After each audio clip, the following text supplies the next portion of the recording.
नमस्कार मित्रांनो, trending Marathi education या करंट अफेअरच्या मराठी एज्युकेशन चॅनलमध्ये आपले स्वागत आहे. तर मित्रांनो, आपण तुमच्यासाठी रोजच्या रोज चालू घडामोडीचे प्रश्न हे मराठीतून घेऊन येत असतो. आजच्या व्हिडिओमध्ये आपण तुमच्यासाठी 11 व 12 ऑगस्ट या 2 दिवसातील सर्व महत्त्वाच्या चालू घडामोडी या बघणार आहोत. मित्रांनो, जर तुम्ही चॅनलवर नवीन असाल, चॅनलला अजूनपर्यंत सबस्क्राईब केलेलं नसेल तर सबस्क्राईब करून घ्या आणि बेल आयकॉनला प्रेस करा. म्हणजेच प्रत्येक दिवसाच्या चालू घडामोडीच्या व्हिडिओची नोटिफिकेशन तुम्हाला सर्वात आधी मिळते. तर चला मित्रांनो, वेळ न घालवता आपण 11 व 12 ऑगस्ट 2024 या 2 दिवसातील सर्व महत्त्वाच्या चालू घडामोडी बघूया. डॉक्टर मोहम्मद युनूस यांची कोणत्या देशाच्या हंगामी पंतप्रधान पदाची शपथ घेतलेली आहे? तर या प्रश्नाचं उत्तर आहे ऑप्शन क्रमांक 1, बांगलादेश. मित्रांनो, डॉक्टर मोहम्मद युनूस यांनी बांगलादेश देशाच्या हंगामी पंतप्रधान पदाची शपथ ही घेतलेली आहे. तर चला नेक्स्ट चालू घडामोडी बघूया. पॅरिस ऑलिम्पिक स्पर्धेत 2024 मध्ये भारताचा नीरज चोप्राने कोणते पदक जिंकलेले आहे? तर या प्रश्नाचं उत्तर आहे ऑप्शन क्रमांक 2, रौप्य. मित्रांनो, पॅरिस येथे ऑलिम्पिक स्पर्धा सुरू आहे. त्या स्पर्धेमध्ये भारताच्या नीरज चोप्रा याने रौप्य पदक हे जिंकलेले आहे. तर मित्रांनो, 3 पॉईंट आहे ते देखील महत्त्वाचे आहे, ते आपण जाणून घेऊया. भारताचा भालाफेकपटू नीरज चोप्राने पॅरिस ऑलिम्पिक स्पर्धेमध्ये 89.45 मीटर भालाफेक करत रौप्य पदक जिंकलेले आहे. तर मित्रांनो, नीरज चोप्राने भालाफेक खेळात ऑलिम्पिकमध्ये सलग दुसऱ्यांदा हे पदक पटकावलेले आहे.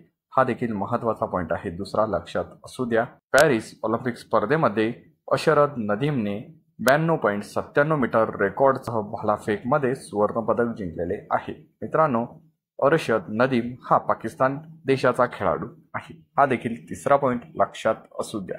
तर चला नेक्स्ट चालू घडामोडी बघूया. भारतीय लष्कराचा पर्वत प्रवाह हा सराव कुठे सुरू आहे?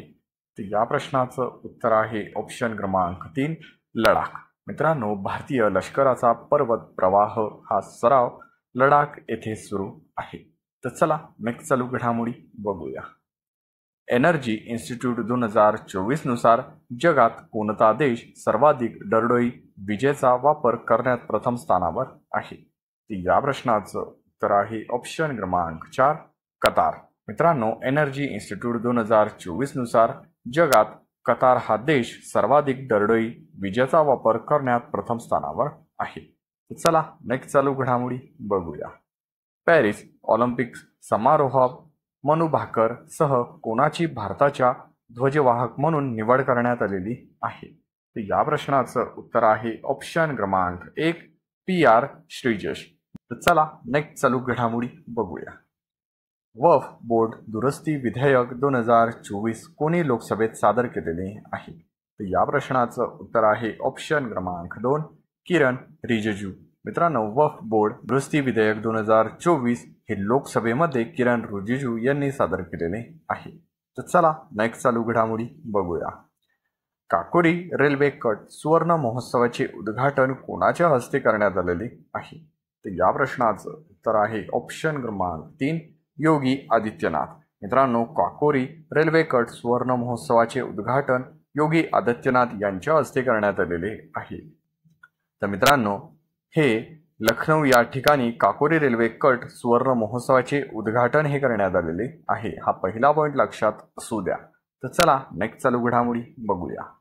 भारताच्या ज्युनियर पुरुष हॉकी संघाच्या मुख्य कोचपदी कोणाची नियुक्ती करण्यात आलेली आहे? तर या प्रश्नाचं उत्तर आहे ऑप्शन क्रमांक 4, PR श्रीजेश. मित्रांनो, भारताच्या ज्युनियर पुरुष हॉकी संघाच्या मुख्य कोचपदी आता PR श्रीजेश यांची नियुक्ती करण्यात आलेली आहे. तर चला नेक्स्ट चालू घडामोडी बघूया. सर्वात हलके फ्रंट हार्ड आर्मर असलेले बुलेट प्रूफ जॅकेट कोणत्या संस्थेने विकसित केलेले आहे? तर या प्रश्नाचं उत्तर आहे ऑप्शन क्रमांक 1, DRDO. मित्रांनो, सर्वात हलके फ्रंट हार्ड आर्मर असलेले बुलेट प्रूफ जॅकेट DRDO संस्थेने विकसित केलेले आहे. तर मित्रांनो, DRDOचा उल्लेख झाला तर आपण DRDO विषयी थोडक्यात माहिती जाणून घेऊया. तर DRDOचा फुल फॉर्म आहे defence research and development organisation. मित्रांनो, या संस्थेची स्थापना 1958 रोजी झालेली असून हेडक्वार्टर हे नवी दिल्ली या ठिकाणी आहे। तर मित्रांनो, या संस्थेचे ब्रीदवाक्य आहे बलस्ते मूल्य विज्ञानम। मित्रांनो, हा तुम्ही DRDO विषयी सर्व माहिती तुम्ही लक्षात असू द्या। तर चला नेक्स्ट चालू घडामोडी बघूया। देशातील पहिले ATM कोणत्या राज्यात लॉन्च करण्यात आलेले आहे?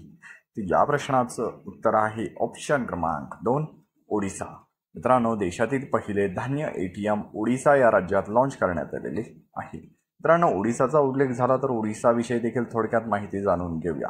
ओडिसाचे एकूण क्षेत्रफळ आहे 1,55,707 चौरस किमी एवढे। तर राजधानी आहे भुवनेश्वर। तर सर्वात मोठे शहर आहे भुवनेश्वर आणि कटक। मित्रांनो, ओडिसामध्ये एकूण जिल्ह्यांची संख्या ही 33 आहे। तर सध्याचे मुख्यमंत्री आहे मोहन चरण मांझी। तर राज्यपाल आहे रघुबर दास। मित्रांनो, राष्ट्रीय उद्यान आहे भितरकनिका राष्ट्रीय उद्यान, नंदनकानन राष्ट्रीय उद्यान आणि तिलिपाल राष्ट्रीय उद्यान हे सर्व राष्ट्रीय उद्यान ओडिसा या राज्यात आहे। तर मित्रांनो, अशाच रोजच्या रोज टॉप 10 करंट अफेअरचे प्रश्न हे बघण्यासाठी ट्रेंडिंग मराठी एज्युकेशन या करंट अफेअरच्या मराठी एज्युकेशन चॅनलला तुम्ही अजूनपर्यंत सबस्क्राईब केलेलं नसेल तर सबस्क्राईब करून घ्या आणि बेल आयकॉनला प्रेस करा, म्हणजेच प्रत्येक दिवसाच्या चालू घडामोडीच्या व्हिडिओची नोटिफिकेशन ही तुम्हाला सर्वात आधी मिळून जाईल। तर चला मित्रांनो, वेळ न घालवता व्हिडिओला एक लाईक जरूर करा आणि व्हिडिओ हा जास्तीत जास्त आपल्या जवळच्या मित्रमैत्रिणींपर्यंत शेअर करा। याचा फायदा तुम्हाला आणि त्यांना येत्या परीक्षेमध्ये नक्कीच होणार आहे। तुम्ही पूर्ण व्हिडिओ बघितल्याबद्दल तुमचे मनापासून धन्यवाद।